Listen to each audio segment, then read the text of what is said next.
Dober večer vsem skupaj. Na odprtju razstave 100 let Gospodovih milosti bom na veke upeval skladbo.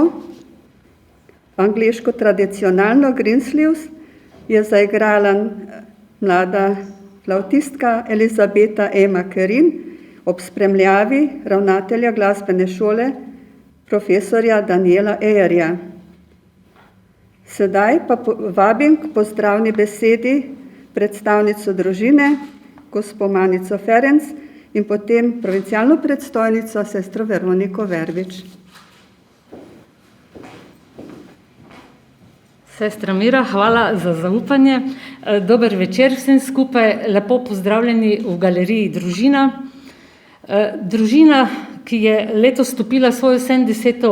leto obstoja, je z šolskimi sestrami povezana že skozi celo obdobje. Zato nam je v posebno čast in ponos, da ste izbrali našo galerijo tudi za svojo razstavo. Mi se bomo potrudili, da bomo privabili čim več obiskovalcev, ki se bodo preko te razstave seznanili z vašim delom. Želim vam vse dobro. Vsem skupaj pa lep večer.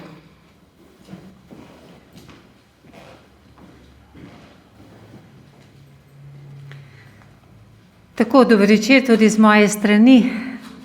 Sem vesela, da smo se lahko v takem številu zdaj v teh razmerah zbrali tukaj, v tej galeriji Družina, ob tem drugem pravzaprav odprtju potujoče razstave ob 100-letnici ustanovitve naše province, pomeni Mariborske province šolskih sester svetega Frančiška Kristusa Kralja, in ob 50-letnici izhajanja našega glasila Glasovi. Razstava je delo Nadškofijskega arhiva Maribor. Ne bi je bilo brez skrbnega in zavzetega dela avtorice razstave, magistre Lilijane Ulrep. V naši sredi jo pozdravljam z veliko hvaležnostjo za ure in dneve skrbnega dela in dobrega sodelovanja z nami. Vesela sem, da smo lahko to razstavo postavili tudi tu v Ljubljani. Prva postavitev pa je bila v Mariboru, kjer je pravzaprav naša redovna ustanova nastala. Tam je bila od 12. septembra do 29. oktobra, zdaj pa smo tukaj. Kar je že gospa Manica rekla, kar nekaj naših sester je imelo namreč, ima še vedno namreč lepe spomine na čase, ko so tukaj delale, so ustvarjale, bile del ekipe uprave in uredništva tednika Družine. Zato v svojem imenu in v imenu vseh sester hvaležno pozdravljam tudi vas in vse ostale navzoče predstavnike Družine. Razstavi smo dali naslov 100 let Gospodovih milosti bom na veke opeval. Vsak jubilej je namreč priložnost za hvaležen pogled na prehojeno pot, ki jo pogumi korak naprej. Že bežen pogled na zgodovino naše kongregacije in naše province med vedno znova in znova nagovori in pretrese. Pogosto se vprašam, kako so sestre zmogle iti skozi vse preizkušnje, ob tem pa kljub vsemu rodovitno živeti poslanstvo. Odgovor je jasen. Ne v svoji moči, ampak z Božjo pomočjo. Zato lahko danes v tem času iz vsega srca s psalmistom opevamo Gospodove milosti. To pa v nas utrjuje tudi zaupanje, da Gospod svojih nikoli ne zapusti. V tem zaupanju lahko pogumno stopamo naprej po poti evangelija. Obhajamo tudi 50-letnico izhajanja glasila Glasovi. V njih so zbrane pripovedi, razmišljanja, poročila o dogajanju in še kaj. Tudi skozi branje tega zajetnega 50-letnega gradiva začutimo živo navzočnost Božjega delovanja. Pričujoča razstava približa le nekaj vsega tega bogatstva. Za vse pa bi lahko zopet vzklikali s psalmistom: Gospodove milosti bom na veke opeval. Da, hvala Bogu, hvala pa tudi vsem urednicam in ustvarjalkam našega glasila.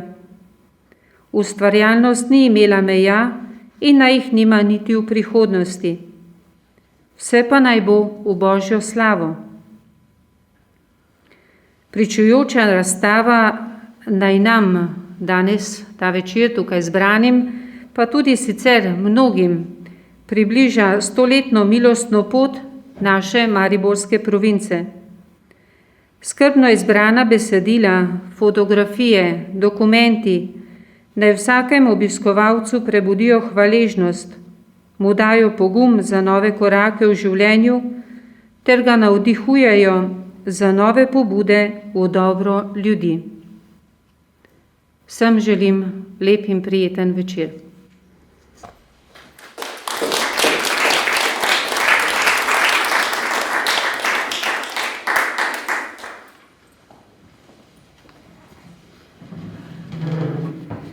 Sedaj bosta Lana Rupnik in Amadeja Gabrovšek zaigrali sonato opus 5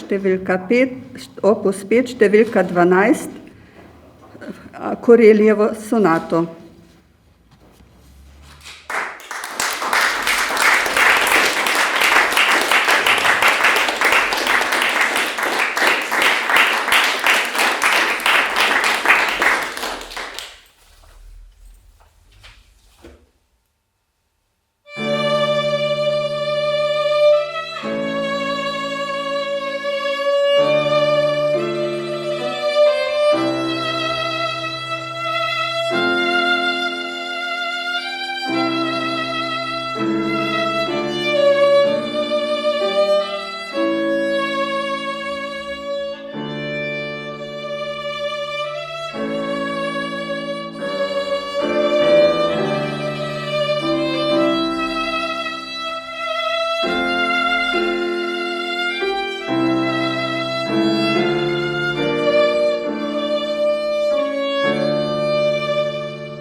hvala Lani in Amadej za čudovito skladbo.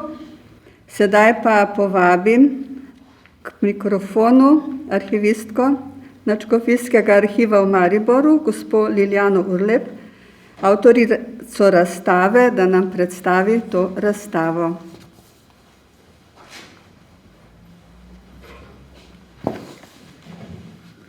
Spoštovani in cenjeni gosti, dragi prijatelji, drage sestre. Najlepša hvala za besedo in prijazno predstavitev. Na začetku imam prijetno dolžnost, da vas pozdravim v imenu mariborskega nadškofa metropolita Lojzija Cvikla in Bernarda Geršaka, ravnatelja Nadškofijskega arhiva Maribor, ki se današnje otvoritve zaradi drugih obveznosti ne more udeležiti, zato pa vsem pošilja lepe pozdrave in iskrene želje, da bi vsi skupaj doživeli res lep in prijeten večer.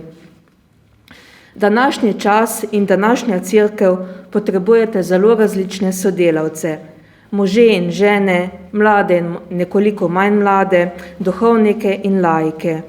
Vse skozi pa imajo posebno mesto v življenju cerkve redovniki in redovnice, ki svojim delom in življenjem neutrudno oznanjajo krščanstvo in evangelij. Takšne so tudi današnje slavljenke, šolske sestre svetega Frančiška Kristusa Kralja. Ker že dolgo spremljam njihovo delo in ker me z njimi vežejo tudi prijateljske vezi, sem se z veseljem odzvala povabilo, da sodelujem pri pripravi razstave ob 100. obletnici Mariborske province in 50-letnici izhajanja provincialnega glasila Glasovi.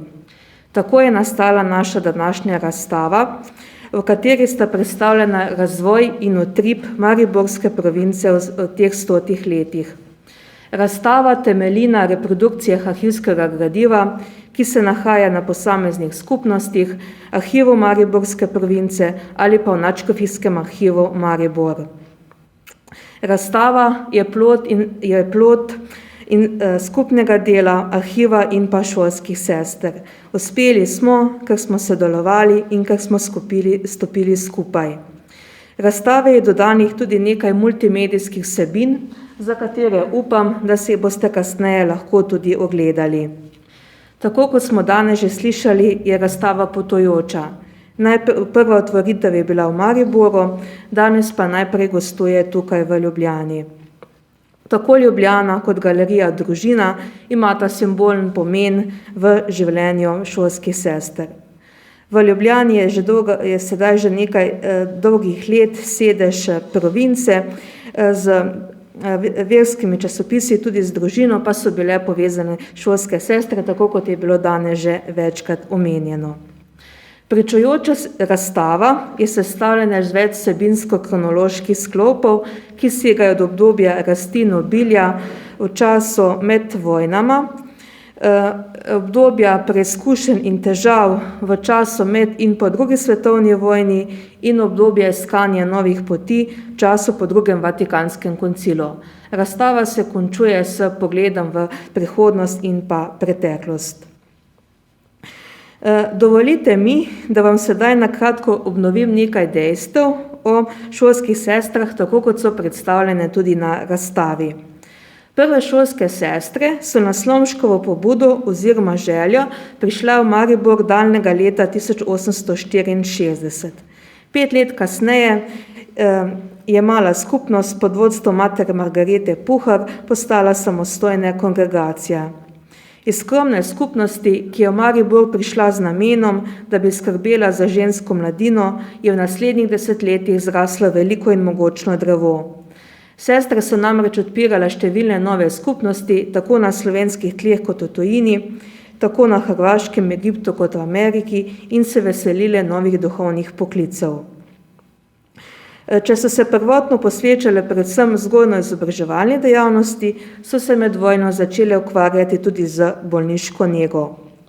Pomembno prelomnico pa predstavlja leto 1922, ko je Sveti sedež potrdil njihova lastne pravila oziroma konstitucije, s čimer so postale kongregacije papeškega prava. Decembra istega leta, to se lahko pogledate kasneje na teh panojih, Decembra istega leta se je dotlej enotna kongregacija razdelila na 4 province, med katerimi je bila tudi slovenska. Sedež province je bil v materni hiši v Mariboru, 6 let kasneje, to je leta 28, pa se je preimenovala v Mariborsko. Provinca je obsegala skupnosti na današnjih slovenskih tleh, na avstrijskem, štajerskem in koroškem, ter tudi na jugoslovanskih tleh, predvsem v Bosni in Hercegovini, Srbiji in pa Vojvodini. V letih med vojno so namreč sestre podale roke tudi našim pravoslavnim bratom. Tako so v Srbiji in Vojvodini odprle številne skupnosti, kjer so potem v narodnostno in verskem mešanem okolju delovala v duhu sožitja, ekumenizma in pa ljubezni do bližnjega. V obdobju med vojnoma so se sestre posvečale predvsem vzgojno-izobraževalnemu in socialno-karitativnemu delu in pa tudi vezilstva. Tako so vodile številne šole, vrtce, učiteljišče v Mariboru, gospodinjske šole, vodile številne gospodinjske tečaje, sirotišča, zavetišče za otroke in tudi najbolj uboge in ostarele. Pa tudi delale pa so tudi v bolnicah. Žal je njihovo to zadevno delo še premalo poznano, ovrednoteno in pa cenjeno. Tukaj naj ponovim, da so sestre potem že od 90. let 19. stoletja v Mariboru vodile oziroma imele slovensko, edino v Mariboru slovensko žensko učiteljišče. Obdobje med vojnama bi lahko zaradi širjene skupnosti in pa tudi številnih duhovnih poklicev lahko opredelili kot leta obilja, ki pa jim je nato med vojnama in pa med vojno in pa v obdobju po drugi svetovni vojni sledilo obdobje preizkušenj in težav. Že leta 1941, takoj aprila oziroma maja, je nemški okupator na Štajerskem zasedel večino hiš in izgnal sestre. Zaprtih je bilo več kot 20 skupnosti in izgnanih več kot 300 sestra. Žalostne usodi se ni izognila niti materna hiša v Mariboru. Izgnane sestre so bodisi odšle na svoje domove, v zamejstvo, v Ljubljansko pokrajino, to so, kjer so tukaj v Ljubljani, kjer so vladale drugačne razmere, pa tudi v Srbijo in pa Vojvodino. V Beograd se med vojno zateklo tudi provincialno vodstvo. Podobno kot mnogi drugi so se tudi sestre med vojno morale soočati s številnimi težavami in strahovi, pomanjkanjem, lakotom, letalskimi in vojaškimi napadi. Med vojno sta življenje izgubili tudi 2 sestri, ena je umrla v Auschwitzu, druga kot žrtev partizanskega nasilja. Leta 1945 so se potem sestre zelo razveselile konca vojne, a so jih žal v spremenjenih družbenih političnih razmerah čakali novi izzivi in težave. Nova oblast namreč ni samo nacionalizirala njihovega premoženja, zaradi česar se sestre niso mogle vrniti na svoje domove, ampak jim je tudi prepovedala oziroma onemogočala delo v šolah, poučevanje v šolah in pa od leta 1948 še delo v bolnicah, zaradi česar niso mogle več opravljati svojega apostolata. V tem obdobju so sestre bodisi ostale na svojih domovih, se zaposlile, odšle v zamejstvo, nekatere pa tudi v Srbijo in pa Vojvodino, kjer so nekatere dobile delo kot bolničarke. Nova oblast je sestre tudi preganjala in zapirala. Situacija je bila najbolj kritična predvsem v Sloveniji, nekoliko boljše pa je bilo v diaspori, to se pravi v Srbiji in pa Vojvodini, kjer so številne, tako kot je bilo že omenjeno, dobile zaposlitev kot bolničarke, negovalke in pa medicinske sestre.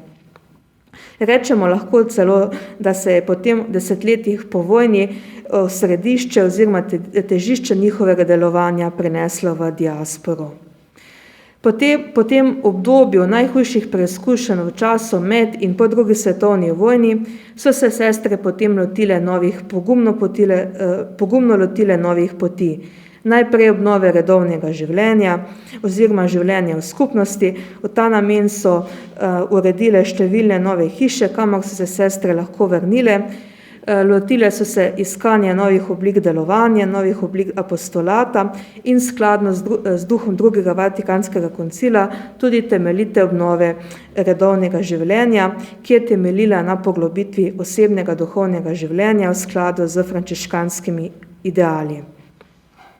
V drugi polovici 20. stoletja so se sestre posvečale različnim oblikam apostolata.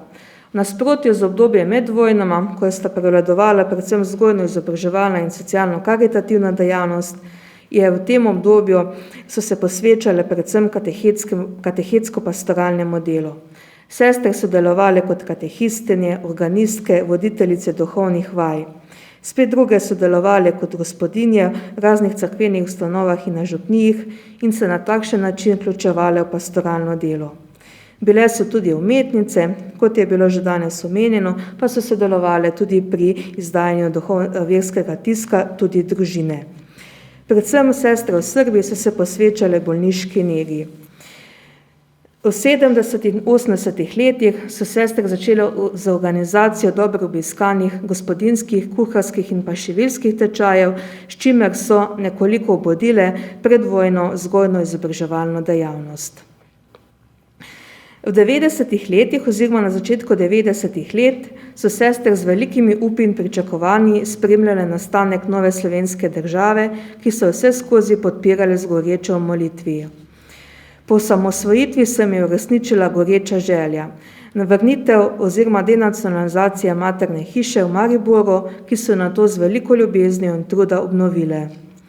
Danes se sestre posvečajo zelo raznolikim dejavnostim, med katerimi lahko omenimo katechetsko-pastoralno dejavnost, organizacijo in vodenje tečajev, misijonsko dejavnost ter skrb za bolne in ostarele sestre. Pri tem se povezujejo z drugimi redovnimi ustanovami in skupnostmi, celotno cerkvijo na Slovenskem in civilne družbo. Seveda pa so prisotni tudi nekateri izzivi. Tako so sestre potem konec tisočletja oziroma na začetku tisočletja zaradi novih pastoralnih potreb, upadanja duhovnih poklicev in pa vojne na jugoslovanskih tleh zaprle več skupnosti v Sloveniji in pa v Srbiji in pa Vojvodini.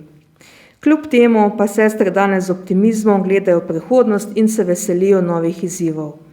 Svoje temeljno poslanstvo vidijo v življenju, v pristnem redovnem življenju, življenju po evangeliju, odprtosti za potrebe cerkve in pomoči bližnjemu.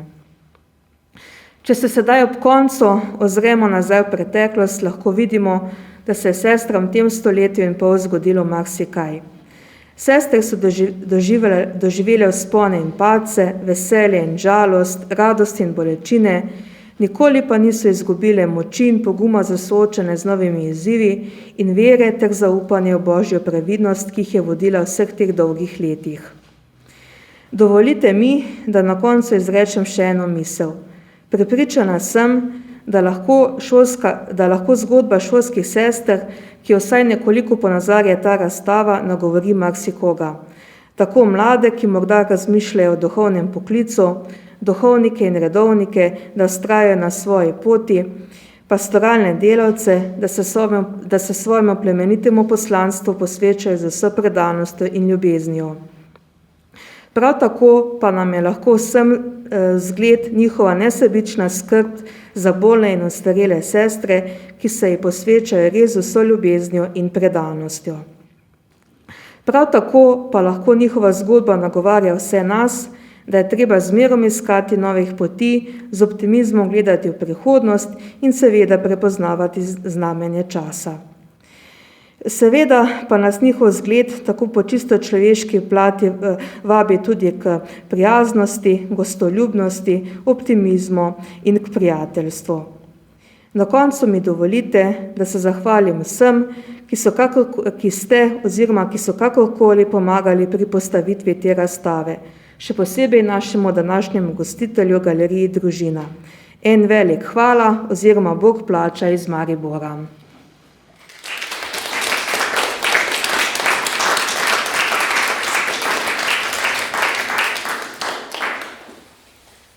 Tako, res Bog plačaj, tako 100 let Gospodovih milosti bomo opevali ta večer, vsak z ogledom te razstave, z vtisi, ki bodo ostali potem.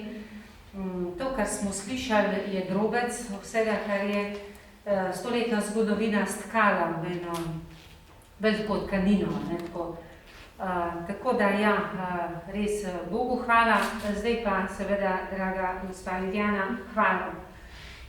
za vse skrbno, a ne, pripravljeno in to razstavo in tudi za to predstavitev, s katero ste nam malo približali, a ne, in nam malo prebudili okus, da se bomo bolj z zanimanjem približali posameznemu panoju, a ne, se dotaknili malo tega ekrana, pa še iz njega kaj izvabili tako nocoj, v tem večeru, pa tudi še kdaj kasneje.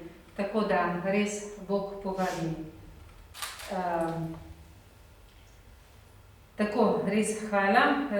Zdaj pa, potem bi se naprej zahvalila še, kar še večkrat počakate.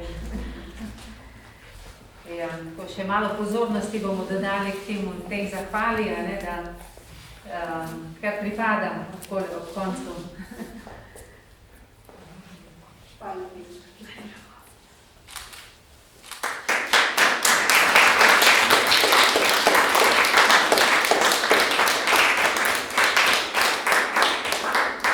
Kot smo že rekli, zahvala tudi Galeriji Družina, ne, za gostoljubje, da smemo biti tukaj in da bo razstava tukaj stala lahko vsaj 3 tedne, ne, tako da res poklone.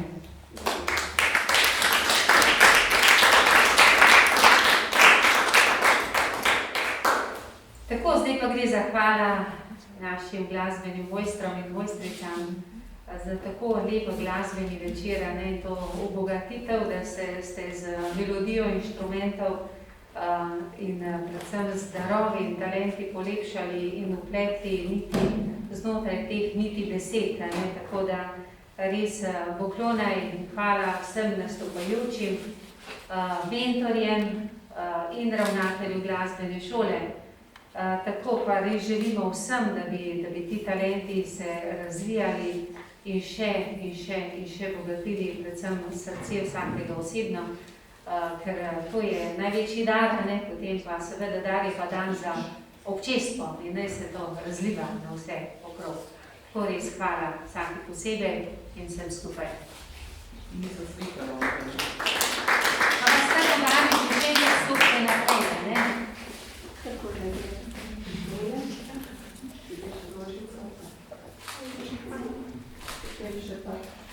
Aha, 2 glasbeni točki sta pa 2 nastopajoči sta še tam, prihajata, v redu.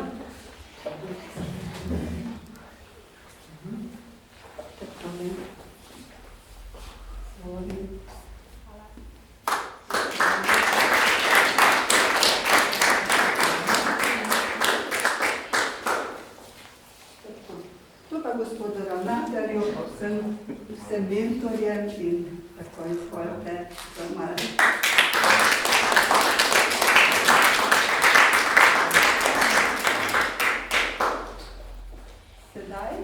Sedaj pa sledi še ena glasbena točka, in sicer Sibelius, Vodne kaplje.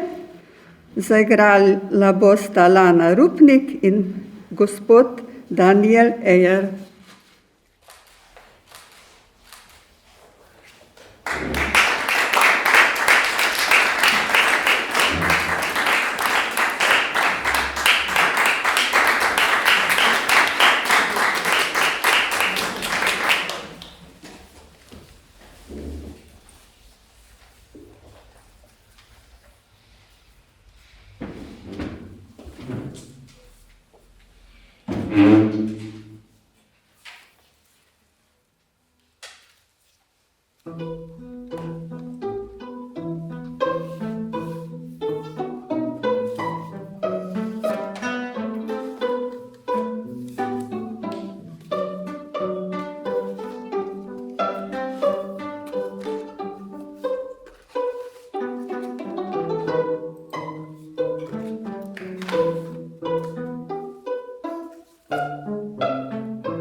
Tako, s to glasbeno točko zaključujemo ta uvodni del tega odprtja.